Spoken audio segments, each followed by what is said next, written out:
So this talk for the PGRO and Syngenta Roadshow, here I've titled Mixed Cropping Developments, and as part of that, I'm going to be giving a little update on lots of very small projects that we do for the PGRO levy, where we're trying to explore some of the more unusual and sort of alternative cropping strategies to try and give greater insights on things that could be adopted more widely by the farming community in the future. As part of that, I'm going to be talking about intercropping, talking about blends, and talking about other insights we've had from disease trials and similar. So first of all, talking about intercropping. So intercropping is something that you may have heard quite a bit about recently. It's becoming increasingly popular over the last few years, though it is a very old system that there's been lots of historical work on as well. I kind of think of intercropping as being sort of split into three different categories. The first one, where you're targeting both species equally, trying to get both of them contributing their economic optimum. The goal there be to use the land more efficiently and gain some benefits from having the dual crops. The second concept being having a really high value crop, and then the other crop being kind of secondary and just acting as a support. The third option being kind of growing your crop as a very sort of standard crop, and then just having a very small additional crop to sort of qualify for companion intercropping payment. And I'll go through the pros and cons of those three over the next couple of slides. So, two equal targets. Obviously, at PGRO, we're interested in the pulses. So I've been looking at beans and spring oats, peas and spring oats, and then beans and peas both with spring wheats and with each other.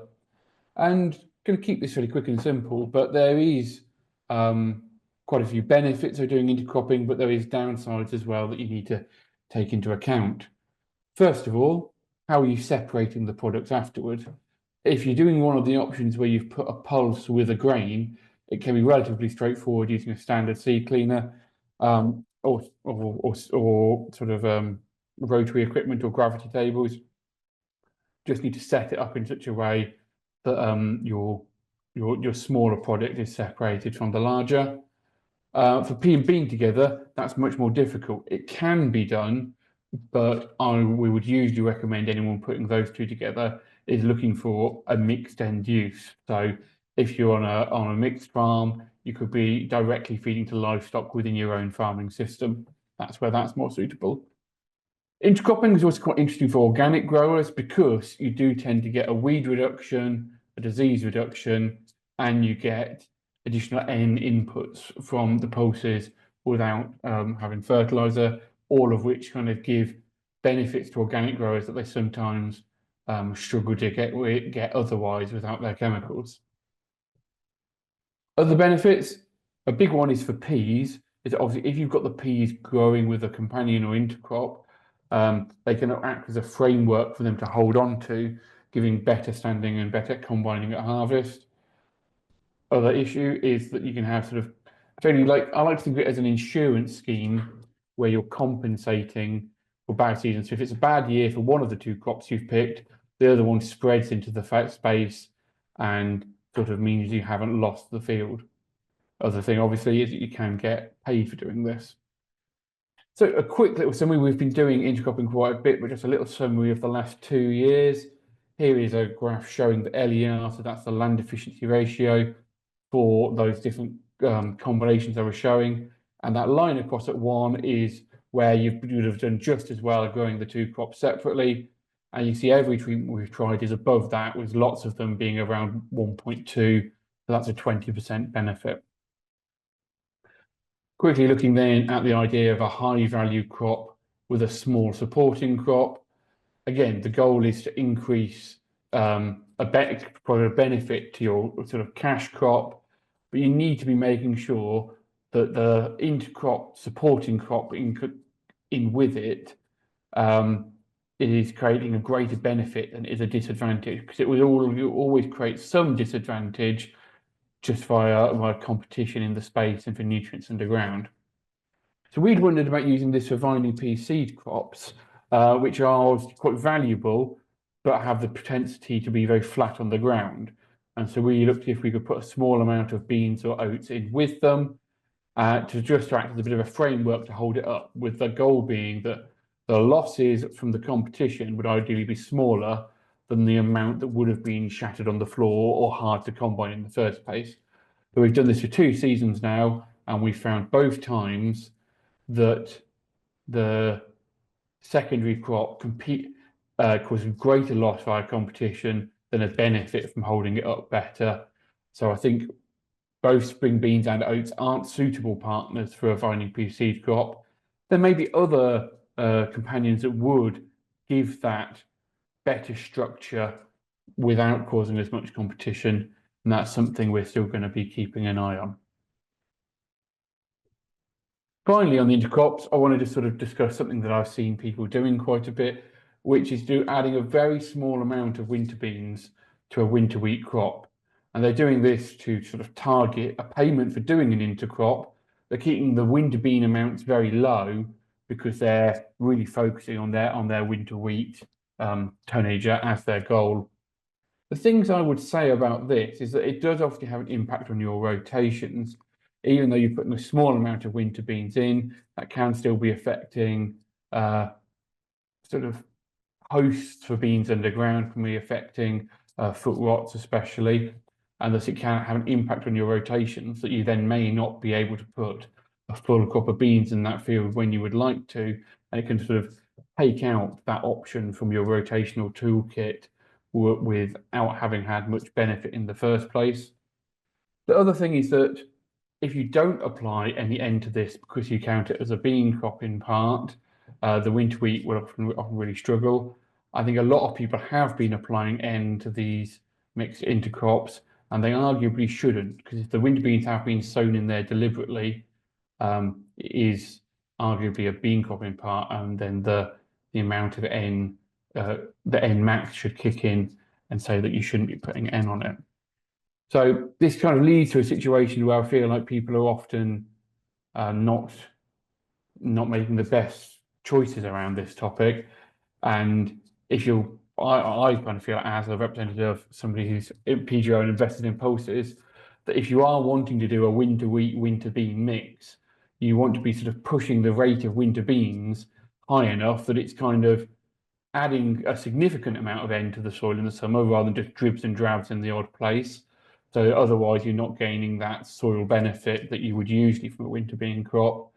And also having the winter beans at a high enough rate that it's more like scenario one, where both of them are contributing to your output in a significant way, and you're gaining the benefits from both in the system, rather than just doing the minimal amount you can get away with.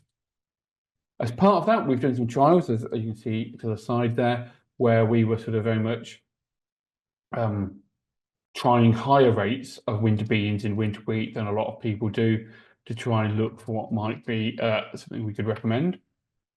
And as part of that, what we often saw, that the winter wheat did seem to be quite N deficient, that it wasn't gaining enough from the winter beans, particularly early enough in the season, because the winter bean nodules will be working really well more in the late spring, but the winter wheat was having demand in the early spring that wasn't being met so well, which kind of led to the intercrops performing similarly well to a sole winter bean crop, but much worse than if you'd just done a fertilized N crop, which is that orange bar on the far right in the first place.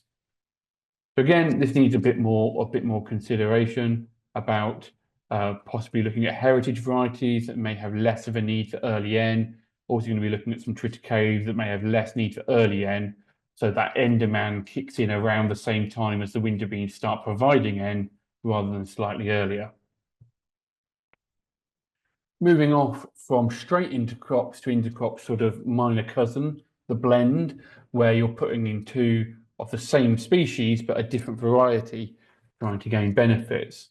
So when you're sort of choosing a variety, even if you're picking one that is, say, at the top of the descriptive list, its performance is still going to vary based on conditions. It's top of the list from aggregate in lots of locations in different seasons. It won't have been the best at every site, every time, on every soil, and thus you may be able to, or do you pick two that are near the top in conditions where one is a bit worse, the other one might be a bit better, and as an aggregate, they may perform better than if you'd just chosen one of them and you might have sort of chosen wrong for the exact weather that was going to happen that year that you obviously didn't know about ahead of time. So yeah, so one of the benefits can be that sort of compensation, that if you've chosen two and you don't know which one is going to do better, if one of them does a bit worse one year, the other one is there as well and kind of expand into the space left or expand into the sunlight and do better than if you'd chosen wrong in the first place. The other thing is it does often vary the microclimate up more when they've got slightly different heights and slightly different branching. And also that if you've got a difference in disease rating, you might be able to pick one that is better on downy mildew, another one that is better on rust, and again, gain a benefit than if you'd just chosen one of them in the first place. That's the theory, at least. So let's have a look at some data on it from last year. So pulse blends from last year, we've got a little chart here with the LVC spring beans at the top, and then some peas and beans going down. With the two at the top, the blends did better than if we just averaged the performance of the monocrops, and at the bottom time for the average, which actually did slightly better than the blends. So looking at this top one, this spring bean blend, here you've got kind of the thing that I theorised about beforehand, where you've got two component beans, one did better than the other at this site, thus kind of on average, they would have done it in the middle. But the blend of the two together performed more similarly to the bean that did better. So if you had a weaker bean and a stronger bean, and when blended together, the stronger one sort of filled out and compensated in the space, meaning the blend performed similarly to if you'd picked the one that was stronger for that site in the first place. That kind of all makes sense as we had theorised beforehand. However, we also had some unusual results from some of the others. So here in the green pea blend, you see that both components were just as good as each other and performed equally well, and thus on average did equally well. So you'd think blended together, well, no, there's not one compensating for the other, but the blend still did significantly better. And it's hard to know exactly why that is, but possibly the slight competition between them, or as I said, that microclimate difference or that disease difference did really sort of help boost the blend, even though both components were very similar in the first place. We also have seen here that we've got the yellow peas, which have also got the same as those spring beans, where they had a stronger and weaker component. You might think that the stronger component would spread into the space, but it hasn't done in this circumstance. And this is just a bit of an early look at this work that we're doing. This is the first year that we've done it like this, with this sort of methodology. And we're going to be expanding this in the future to try and see if we can get some takeaways that we can give to people in the future. It might be that blends work well for beans, but peas aren't really able to spread into the space in the same way. But we're going to need to do a lot more work on it to really narrow that down. So next, a little mini update on growing beans off season. So by that, I mean growing spring beans in the winter and growing winter beans in the spring. This is something people often ask us about, particularly if seed supply is scarce for one of them, or if they've got saved seed of one of them, and they're wondering if they can juggle their things to fit fields that have opened up in their plans. So to grow spring beans in the winter, bit of a spoiler for the conclusions of the next couple of slides, but you need to adjust your sowing rates to treat them like a spring bean sowing rate despite sowing in the winter. And you also are taking a gamble on frost damage.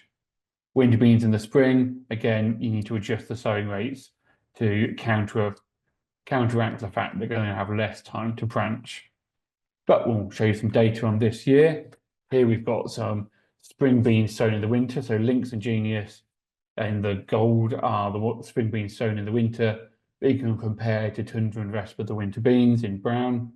So the spring beans sown in the winter have fit nicely in between the two extremes of the winter bean. So Tundra is a slightly lower yielding winter bean, Vespa is a slightly higher yielding one, and the spring beans slot nicely in the middle. So by growing them instead of the winter beans, you've still got an equally good yield as if you're growing winter beans in the first place. However, you have had to grow them at 40 plants per square metre rather than 20. And you can see there to the side, if you push that even further to 50, it did even better. That's just a snapshot from this year, but we've done this quite a lot over the years. So this is data aggregated together from 2014 to 2024 at 3 sites with varying different numbers of years of replication. And you can see we've tried just sowing it at 20 plants a square metre like a winter bean, and every time it does a lot worse than if you'd upped it to 40 plants a square metre at all locations over the years. And if you aggregate all of that together, it comes out, if you still sow it at 20 plants a square metre like a winter bean, it only does 85% as well as if you're growing a winter bean in the first place. But as soon as you up that sowing rate towards 40 plants a square metre, it's just as good as a winter bean would have been, providing you avoid the frost damage, which obviously varies year on year. And again, that's an aggregate of all of those years together.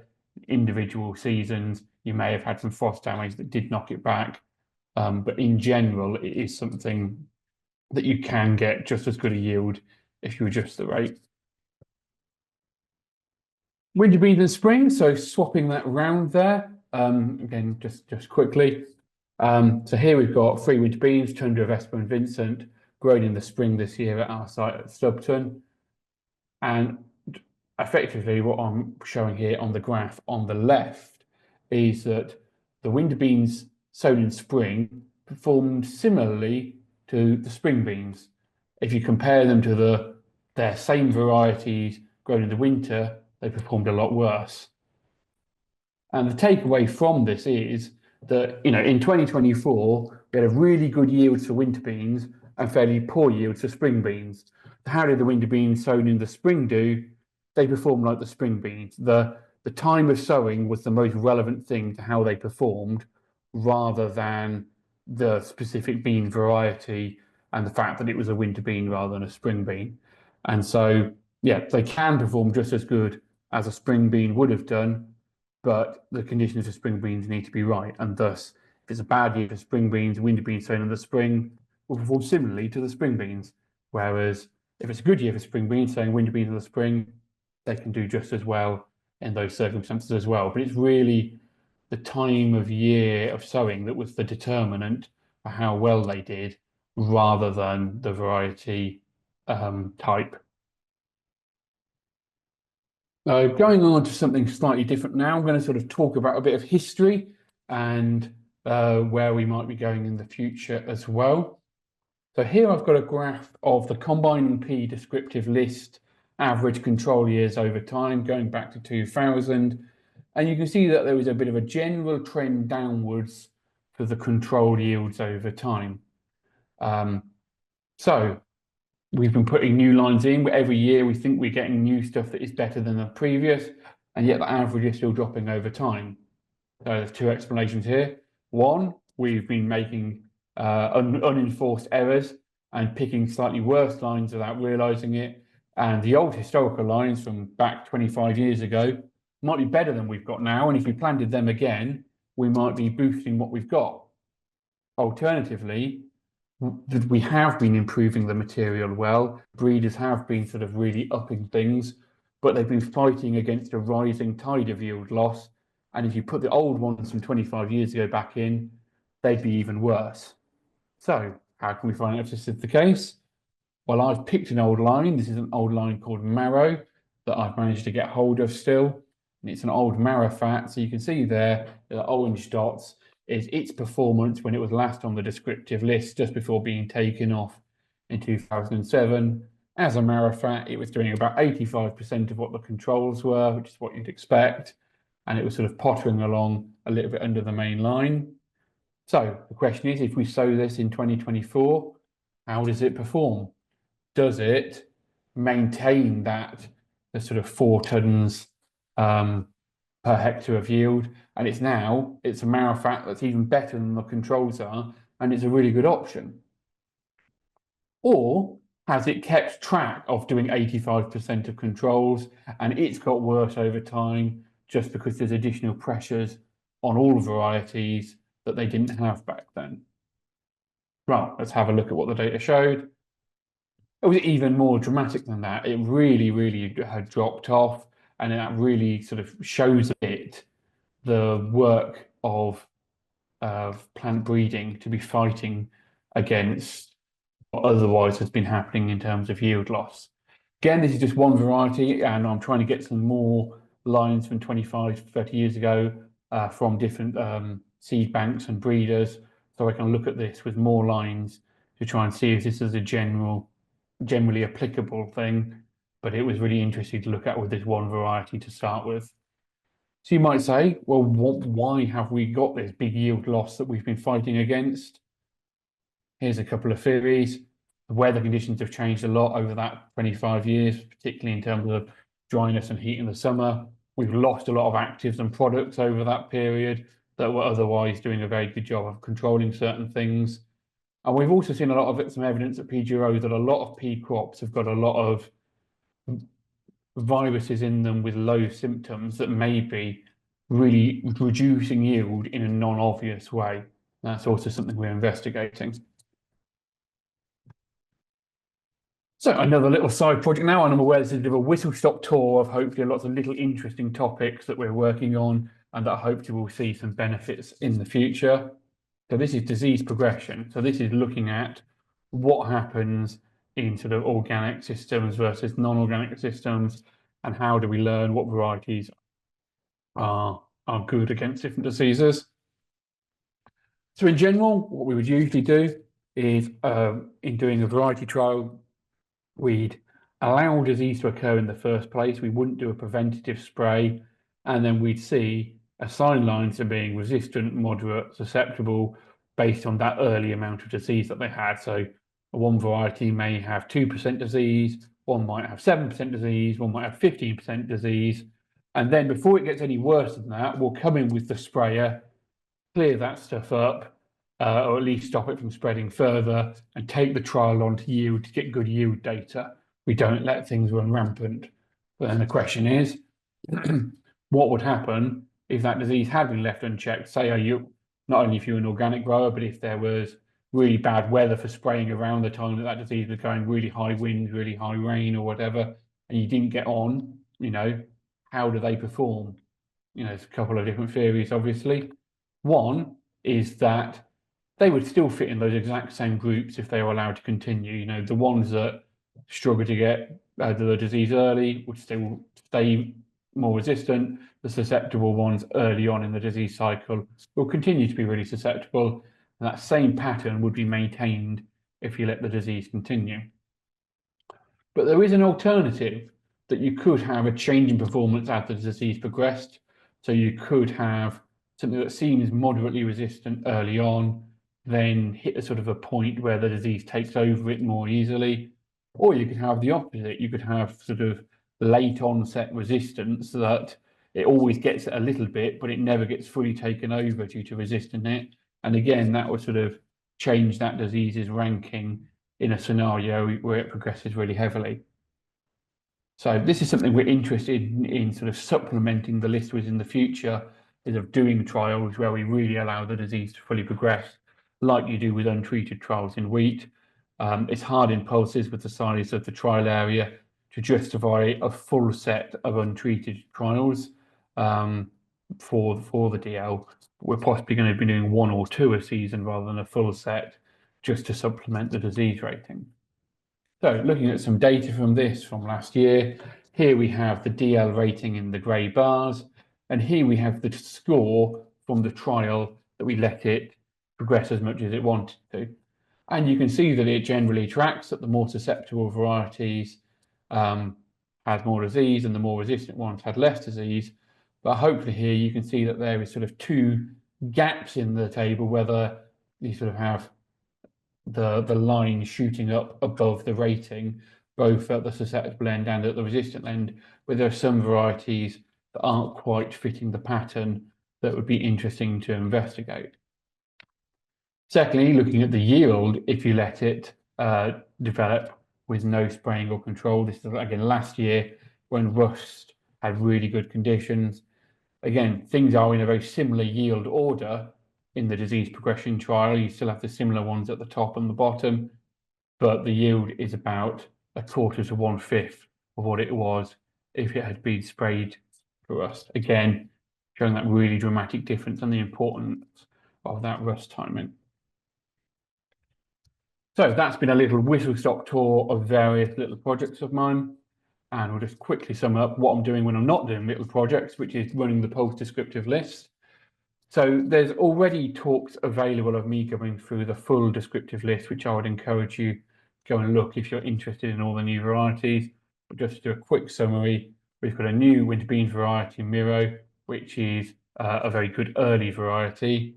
There's 4 new spring bean varieties listed there, 2 of which are right at the top of the list, and 1 of which is an LVC variety.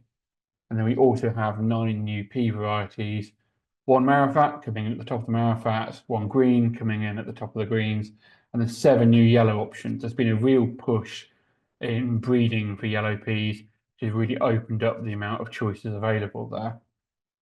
The other new thing on the list is that we've now got starting to add virus-resistant information to the list for peas, which I think will be increasingly important as we're seeing increasing struggles with aphid control. Again, that was just a 1-slide version. If you would like to see a full analysis and description of the list, there's a podcast and there's a recording of a full talk about that on the PGRO website, and the list itself is available to get from the PGRO website or in Pulse magazine. So that is the end of my little talk, running through some of our sort of side projects and levy projects ran by the PGRO, which are all about investigating alternative ideas to try and generate benefit in the future as those projects come to an end. And what I would say is that if you've got any questions on these topics or want to learn more about them, you can give the PGRO a call and ask to speak to Chris, or you can email me at chris@pgro.org. I'd happily talk about any of these topics with you if you are interested. Thank you very much.